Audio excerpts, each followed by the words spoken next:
الدارك ويب من اكتر الحاجات المظلمه اللي ممكن تدخلها في حياتك، فيها تجاره اعضاء وممنوعات وفيديوهات تعذيب وفيديوهات غير مفهومه، الناس مجانين مش عارف ايه مصدرها. بس عشان تدخل الدارك ويب محتاج تبقى هاكر شاطر وفاهم في لغات الكمبيوتر المشفره، وساعتها هتحتاج تاخد درس برمجه مع تمساح البرمجه وحش الكمبيوترات مستر جوني الحساس، وساعتها هتضطر تدفع فلوس الدرس. وانا عارف انك كحيان، واخر مره شميت ريحه الفراخ كان من شهرين. خلي بالك لو معكش فلوس مش مشكله، عشان مستر جوني الحساس فان لمروان بابلو واغنيته المفضله الديناميت. الرؤية هباء كله مفيش حساب. الكلام ده كان زمان، دلوقتي انا موجود لتحقيق احلامك وانقاذك من طرق الدفع الاخرى لمستر جوني الحساس. وفي الفيديو ده جبت لك شخصيتين من الدارك ويب هنكتشفهم مع بعض، ولا الحوجه لمستر جوني.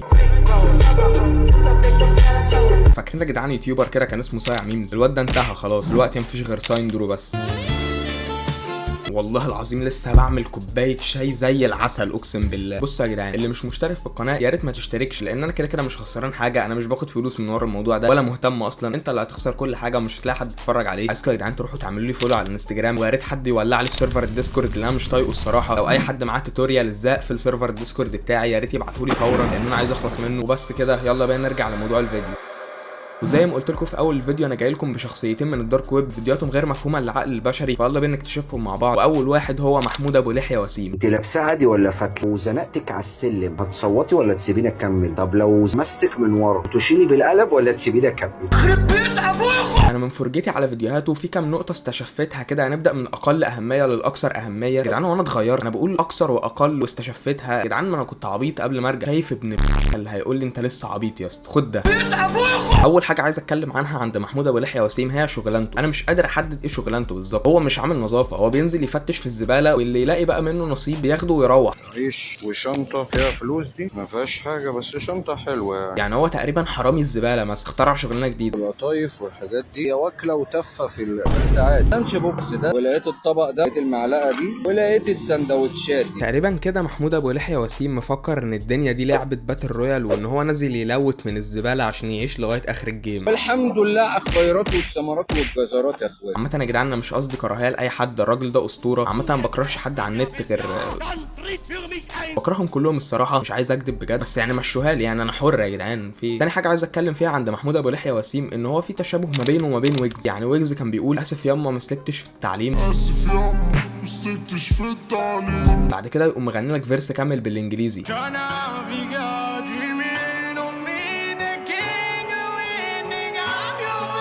يعني هما لو كنت سلكت كنت عملت فينا ايه؟ نفس الحكايه عند محمود ابو لحيه وسيم. يعني هو باين من بيته ومن الشارع اللي هو ساكن فيه ومن المكان اللي بيصور فيه الفيديوهات ان هو حرفيا عشان يروح اقرب كشك يشتري منه علبه سجاير محتاج ان هو يركب له 4 مواصلات، بمعنى ان مفيش اي مدارس اساسا قريبه منه. يعني هو الف به الحياه مش موجود، مع ذلك تلاقيه طالع في فيديو بيتكلم انجليزي بكل لباقه. Good morning everyone. This is my new account Facebook because all my account get banned. Okay guys. Hello everyone. Going on to selling the scraps. It's heavy. It's a halal job. انا مش عارف هو اتعلم ده فين بالظبط، ولا ايه المصدر اللي كان بيتعلم منه. ده بيثبت اكتر ان هو فعلا طالع من الدارك ويب. والراجل ده بقى انا بحبه على المستوى الشخصي لان هو بيحب الشاي زي بالظبط.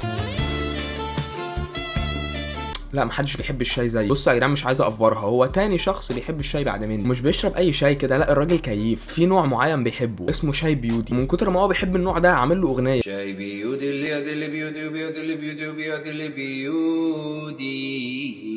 شاي بيودي اللي بيودي اللي بيودي وبيودي اللي بيودي وبيودي اللي بيودي يا عم. يوم وبيعدلها وبتبقى لازقه في الفخده فبيعدلها وبيطلعوا قدام ويخليها مدلدله زي بيودي المعيز يا عم. يوم يا جدعان الاغنيه دي مش اي كلام، الاغنيه جامده بجد. عامل فيها فاست فلو، حاجات ما يعرفش يعملها دينيو مثلا ولا فانديتا. شاوت اوت لدينيو وفانديتا، كده بحبهم فشخ. تعالوا يا جدعان نقارن تراك من اسرع التراكات اللي نزلت في تاريخ الراب سين المصري بتراك شاي بيودي اللي بيعدل بيودي برود باي محمود ابو لحيه وسيم.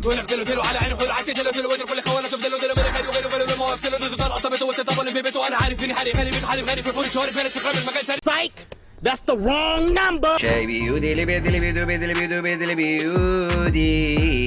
شاي بيودي اللي بيودي اللي بيودي اللي بيودي اللي بيودي. وبتبقى لازقه في الفخده فبيعدلها وبيطلعوا قدام ويخليها مدلدله زي بيودي المعيز يا عم.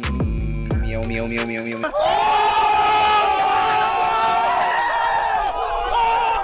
لا بص بقى، فاكس يوسف جوكر اركنه على جنب، فكك بقى من اللي هو بيعمله ده، اكل كلام كده كده. نرجع لمحمود ابو لحيه وسيم. الراجل ده بقى يا جدعان من الاخر هو واخد نصيب من اسمه، هو اسمه محمود ابو لحيه وسيم، هو فعلا اوسم شاب في السويس. السويس ايه، اوسم شاب في مصر يا جدعان، حرفيا يخش مسابقه مستر ايجيبت بالفانيلا القط وشعر صدره ويكسبها باكتساح وهو مريح كده. بصوا يا جدعان انا مش هتكلم، انا هسيبكم تقيموا الرز بتاعته وشوفوا كام بنت هتقع جنبكم لو شافت الفيديو. مصر ما فيهاش شباب جذاب ووسيم، امال انا هنا بعمل ايه؟ قلبي وما تخذلني بغيت وكما حسيت هزت راسي وشيت. سبب ارتفاع درجات الحرارة وحالات إغماء البنات لأن وسامتي المقدسة تؤثر على الغلاف الجوي والطقس. صح يا بنات؟ وسيم بقى هعمل إيه؟ راسي وشيت بحار هواك في عيونك انا مش عارف الصراحه هو كده بيرز ولا بيعمل الحركات اللي المين كاركتر بتاعتك في جي تي اي بتعملها لما تسيب الماوس والكيبورد وما تحركش اللعب. بس على العموم هو اكيد بيرز عشان عنده هدف، هو هدفه ان هو يرتبط، وعشان كده هنخش في المتلازمه بتاعته وهي متلازمه بصي بقى يا بنت الحلال. بصي بقى يا بنت الحلال، بصي بقى يا بنت الحلال، بصي بقى يا بنت الحلال، بصي بقى يا بنت الحلال، بصي بقى يا بنت الحلال، بصي بقى يا بنت الحلال. حرفيا الراجل ده محتواه ان هو يطلع يقول بصي بقى يا بنت الحلال ويقول شروط اي راجل فحل مظبوط هو اللي هيقول الشروط دي. مفيش خروج، مفيش دخول، مفيش طلوع ومفيش نزول، مفيش مروح، مفيش جيه، مفيش فول، مفيش طعميه. وانت كفايه اصلا متجوزه اوسم شاب، مش هتحتاجي تاكل كتير. مفيش اكل عند امك، مفيش اكل عند امي، مفيش اكل من بره، مفيش اكل في البيت، عشان لما نيجي نتجوز ما تقوليش انا مانع عنك كل حاجه. خدي عندك بقى المسموح. مسموح تكنسي الشقه وتمسحيها، تغسلي المواعين، تعاكي الحمام، تغسلي السجاجيد. هنا مش هوديها مغسله عشان بتتكلف فلوس، والبطاطين برضو تغسليها فطشت الكبيره اللي انا جايبها لك ومفيش طبعا مغسل. تجيبي لي الفطار لغايه السرير وتحلبي المعزه الحلوب اللي جايبها لك مهر، وتغسلي لي الكوبايات اللي بشرب فيها ايه شاي بيودي اللي بيعدل لي بيودي. عايز اول ما ترجع من الشغل تغسل له رجله وتعمل له مساج وتحضر له الغداء. مسموح تبوسي ايدي اول لما اجي من الشغل، بتقلعيني الجزمه والشراب وتجيبي طشت وتغسلي لي رجلي وصوابع رجلي بميه وملح، واقعد على الكنبه تعملي لي مساج في كتفي، وانت بتعملي لي مساج في كتفي تغني لي مثلا اغنيتي يا طيبه هلا هلا يا رمانه في منزل انثى السنجاب. وبعد ما تخلصي الاغنيه تقولي لي انا عملت ايه، مثلا نظفت ايه في الشقه، عملت لك غدا ايه، حضرت لك الكرشه الفشه. وبعد ما ناكل انت تاكلي بعديه، ما تقعديش معايا على الارض ناكل سوا، لا انت تاكلي بعديه. يعني طلبات ما يطلبهاش غير شخص فحولي ذكوري 100%. بس الصراحه البنات مالهاش عذر، المفروض توافق، يعني شاب بالوسامه دي. وفي نفس الوقت هو بيقول دايما ان هو هيعيشك ملكه، وانت عارفه انا بحبك قد ايه، وانت حب حياتي وبس، وهعيشك ملك وبس، وهعيشك ملك بس وهعيشك ملك وبس، وهعيشك ملك. انا مش عارف انت عايز ايه اكتر من كده. بصوا الصراحه انا لو كنت بنت، لو كنت بقى الحمد لله انا راجل وهطلب الطلبات دي واقعد اعمل الحركات اللي هو بيعملها دي. احنا ما عندناش حريم تقول رايها خالص بتاتا، ومصيري هيبقى زيه بالظبط، مفيش ولا واحده هتعبرني. بس يعني لو كنت بنت كنت هبقى اول واحده تروح تخبط على باب محمود ابو لحيه وسيم وهتقدم له. ايوه انا اللي كنت هتقدم له. دايما يا جدعان الدنيا مش بتيجي بالحنيه، بتيجي بالعين الحمراء. الراجل حرفيا مفيش ولا واحده جت معاه سكه، قام بدا ان هو يخوفهم لوحدهم. والله خوفنا كلنا يعني. بوسي بقى يا بنت الحلال، وانت عارفه انا بحبك قد ايه، وانت حب حياتي وبس، عيشك ملك.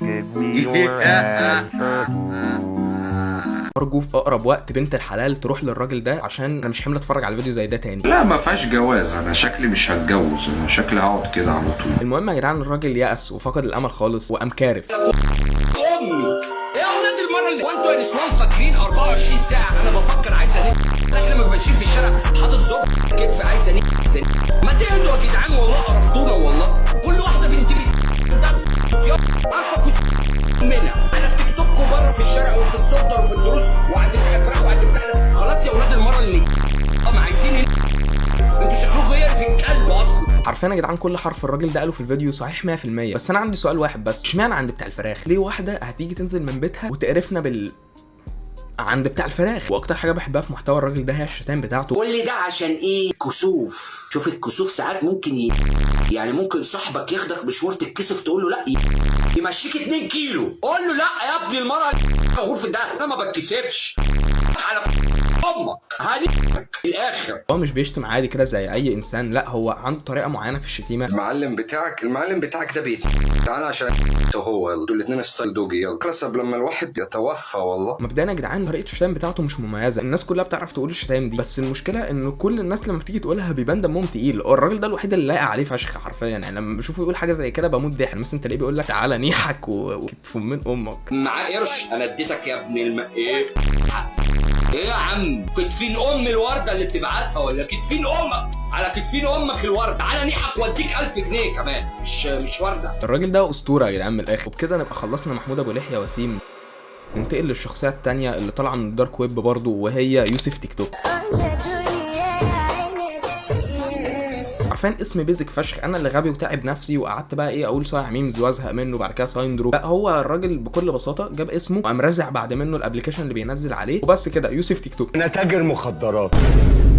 هو مبدئيا كده يا جدعان شكله مدرس تاريخ متحرش في مدرسه بنات، وستايل لبسه مستوحى من ستايل لبس تامر حسني في 2007 لما كان بيطلع شعر صدره كل بره يفتح القميص لغايه سرته. يعني حرفيا وانت قاعد بتتفرج على الفيديو هتحس انك قلعت كل هدومك وقاعد قدام منه بالبوكسر. تخيل ده بيعمل فيك كده كراجل، ما بالك بقى البنات بيحصل فيهم ايه لما بيتفرجوا عليه. انت شكلك حلو قوي نور وعندك قبول كده، واهم حاجه الكاريزما، وانت كاريزماتيك. لا يا ابني المرأة غرفة ده. المشكله ان من كتر ما الراجل ده شهواني العواميد بتاعه الشارع بتاعه النور بتعمل ريفليكت على وشه للكاميرا، يعني حرفيا بيبقى باين الاضاءه على جبهته كده. زي ما انا قلت من شويه ان هو شبه المدرسين، كمان بيهزر هزار المدرسين. يعني عارف لما المدرس يجي يعمل فيها ان هو روش فشخ بقى ومجاري الجيل بتاعكم ويقوم قايل لك ما تيجي تمسكه، فتقوم قايل له ايه ده، يقوم اعطيك النظره وقايل لك سلك الشاحن. يعني من الاخر اللي هو الافيه بتاع فين اقول لك فين وما تزعلش. يا لهوي انا خايف نتجوز يطلع اسود. هو ايه؟ قلبك. وانا خايفه نتجوز يطلع صغير. هو ايه؟ عقلك. نعمل فيك ايه يا شاء انت اللي بتقول حاجات فيها معنيين يا جدعان؟ حد ياخد الموبايل من الراجل الخيال ده. يعني من اخر فيديوهات يوسف تيك توك كده كلها متمحوره حوالين الافيه اللي بيتفهم غلط دايما دوت. تيجي نعمل كده مع بعض.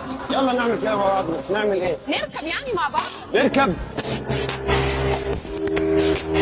انا مش عارف ليه اهلي بيشوفوا الفيديوهات بتاعتي بنفس شهوانيه فيديوهات الراجل ده، عندي شكل يعني ابن ناس يعني، والاضاءه مش منعكسه على وش للدرجه دي، وفيديوهاتي ما فيهاش حاجه. يعني والله يعني الناس اللي بتطلع معايا اللي تقول شتايم او اللي بتقول حاجات، انا راجل محترم ما بعملش اي حاجه حرفيا. نغنوا سوا. قشطة يلا نغني. قشطة ماشي. يا بتاع النعنع يا منعنع يا بتاع السكر يا مسكر يا بتاع العرايس يا معرق. ايوه بالظبط كده، ده ابوكي عشان ما عرفش يربيكي. قلبي ابن الفتاك خلينا حبي في متمت. بس يعني تعالوا اديكم مثال من امثله فيديوهات يوسف تيك توك. مثلا واحد راكب عربيه وجنب منه واحده بتوصف له الطريق، فهو بيسالها نخش يمين ولا شمال، فتقوم قايل له شمال، فيقوم قايل لها طول عمرك. قلبي ابن الفتاكة خلينا حبي في متمت. ومن الاخر يعني يا جدعان الراجل ده عنده متلازمه زي اي واحد بيطلع على النت اليومين دول بيبقى معاه المتلازمه بتاعته، وهي متلازمه النفسي ابوسك في الشارع. نفسي ابوسك في الشارع. نفسي ابوسك في الشارع. نفسي ابوسك في الشارع. هو حرفيا في ساوند كده بيقول نفسي ابوسك في الشارع، هو حرفيا ماسك الساوند ده زنقه في الحيطه وعمال يعمل عنه يجي 100 فيديو. عمل فيديوهات على الساوند ده اكتر من الفيديوهات اللي انا عملتها على شادي سرور. برضه يا جدعان في فيديو معلق معاه فشخ، اللي هو واحد بيقول لواحده تاخديه من فوق يريحك تاخديه من تحت يريحك. هو ايه ده الاسانسير؟ يقول لك تاخديه من تحت يريحك تاخديه من فوق يريحك. الاسانسير. بصوا يا جدعان الصراحه الراجل ده حله الوحيد ان هو يعرف اي بنت حرفيا، يتجوز مثلا يخطب يعمل اي حاجه حرفيا. والمشكله يا جدعان الراجل ده حظه وحش فشخ، يعني لما جه ارتبط بواحده وقعدوا يتكلموا كتير فشخ مع بعض، وفي الاخر طلعت ادم سانتا. واحد صاحبي اسمه ادم سانتا يا جدعان كان بيعمل في الراجل ده مقلب وقعد يكلمه على اساس ان هو بنت فتره طويله فشخ. يعني المشكله يا جدعان ان هو ماسك عليه صور غير لائقه. يعني يوسف تيك توك بعت للواد ادم سانتا صوره الاسانسير اللي هتاخده من تحت يريحك اللي هتاخده من فوق يريحك، بس للاسف اكتشفنا ان المسافه مش طويله وان يوسف تيك توك ساكن في الدور الاول فمش هيستعمل اسانسير. انا حتى الهزار اللي بهزره بقى شبهه كده، اللي هو اول حاجه عشان تتفهم باسلوب عموما. يعني شاوت اوت لادم سانتا. على فكره معايا الصوره بس مش هطلعها، عايز صوره يخش لي انستجرام والله ما هديها لحد اقسم بالله حرام. بس هو يا جدعان الراجل ده غلبان فشخ وحط اماني مع الولا سانتا غريبه ان هم هيتجوزوا ومش عارف هيعملوا ايه وهيروح يتقدم لها امتى. لازم اقفل الفيديو يا جدعان. وبس كده يا جدعان اكون خلصت الفيديو بتاعنا النهارده. عايز تشترك اتفضل اشترك، مش عايز تشترك انا مش خسران حاجه، انا هفضل جامد كده كده. اللي عايزه منك بس انك تروح تعمل لي فولو على الانستجرام وحد يولع لي في سيرفر الديسكورد ابوس ايديكم بسرعه. بس كده اشوفكم في فيديو جاي، سلام.